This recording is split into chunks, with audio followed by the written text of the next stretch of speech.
Well, I wonder how this week's been for you. Maybe like me, I'm going to be honest here. I found it a struggle this week dealing with such a complete shift in everything that goes on. I found it hard, and I'm sure I'm not alone. There will be some of us are struggling with ill health, and some are mourning. Some are flat out at work trying to adjust to what's going on. Others, your diary's been cleared and you're very frustrated maybe. I don't know. There's all sorts of things that we're struggling perhaps with at the moment. But I want to assure us that God is here and God is with us. Weeks ago, we planned to look at some sayings in John's Gospel through these weeks in Lent. Sayings of Jesus where he declares who he is. And we haven't changed the plan because these passages, these gospel readings seem very appropriate for this time. We're going to have a reading now from John chapter 14, and it's John chapter 14, verses 1 to 7. The words are on the screen behind me. I appreciate that they'll probably be a bit small, and I apologize for that. And if the technology works, we're going to be hearing from one of our young people, Sam Williams, who's recorded himself reading this passage to us. And we're going to give it a go.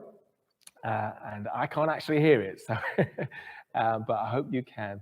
And then we'll explore that passage a moment together. So let's listen to John chapter 14, verses 1 to 7. Do not let your hearts be troubled. You believe in God, believe also in me.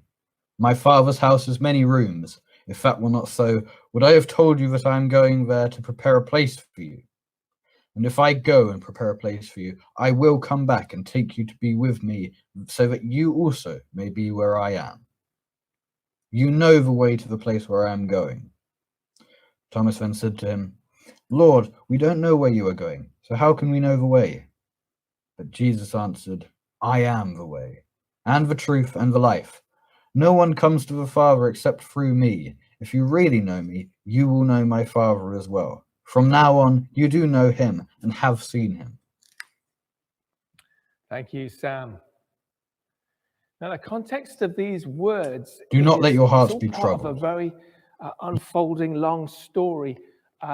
It comes as Jesus himself is facing death. He's staring it in the face. He says these words to his friends, the disciples, the night before he would go and be put on trial, be arrested, and suffer and die on a cross. In the run-up to this, he's been explaining to his disciples that he won't be around, that he will have to go and suffer and die. And it was a very unsettling time for them. In the previous chapter, we read that Jesus himself was greatly troubled.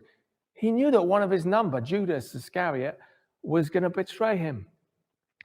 He also knew in advance that Peter, his right-hand man, if you like, was also going to disown him and deny him 3 times. All the other disciples would be scattered. Jesus himself was troubled. Jesus himself was staring death in the face. And yet he offers comfort to his friends. They didn't really know what on earth was going on. And having left everything to follow Jesus for these 3 years, now it felt like the rug was being pulled from under their feet. He said, I'm going away. And he was telling them things that really confused them. Well, this is a confusing time for us, isn't it? And perhaps you felt like the rug's been pulled from under your feet. Well, I want to believe that Jesus is saying to us right now the same thing he said to his disciples. Do not let your hearts be troubled. You believe in God, believe also in me. He understands that we are troubled. That's why he wants to speak this reality into our lives right now. He knows that we're struggling with fear and anxiety and all the rest of it, perhaps. And that's why he needs to say this. Do not let your hearts be troubled. And he's not saying don't be bothered about what's going on. Don't care about it. He's not saying that. But he's saying through it all, you can trust me. Believe in me. When Jesus says believe in God and believe also in me, he's not just saying, believe that there's a God and believe that I'm his son, and that's what Christians believe.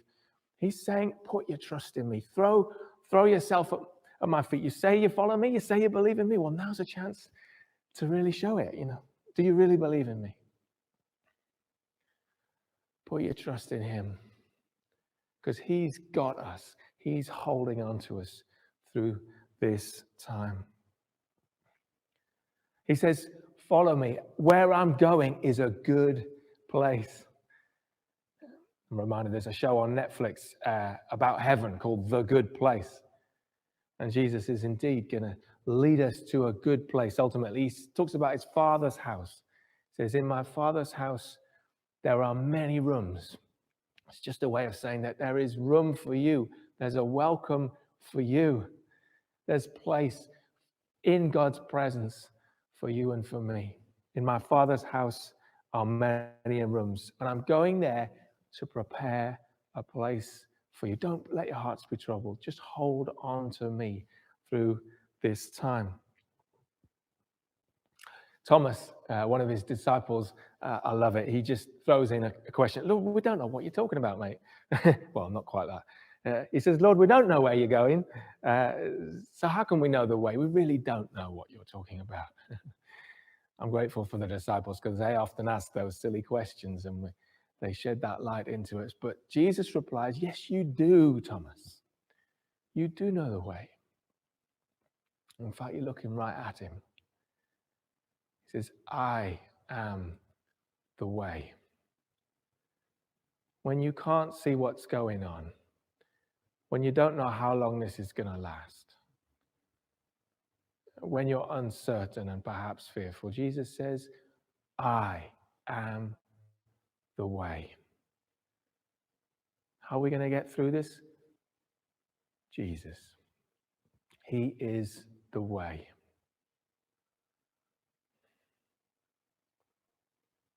Sometimes it's staring you right in the face. We go here, we go there, we look at this. So maybe this will help me, maybe that will help me. We're experiencing a season where all these things are being stripped away. And Jesus says, I'm all you need. I am the way. He also says, I'm the truth. Often we think truth is a set of facts. Oh, well, that's true and that's not true. It's a statement. It's a proposition. Jesus is saying, I am the embodiment of truth. In me, you will find truth. I am what is true. I am what is right. We live in a world where we often think, well, can I believe this? Is this fake news? Is this alternate facts? But Jesus says, I am the truth. Put your trust in me. And then finally, he says, I am the life. In 2 weeks' time, come what may, we will be celebrating Easter Day. And Jesus was heading to the cross. He was going to die for the sins of the world. He was going to suffer. But he knew it wasn't the end. He was going to go into the grave, and he knew that he would rise again and conquer death. And Jesus is stronger. His life is stronger than death.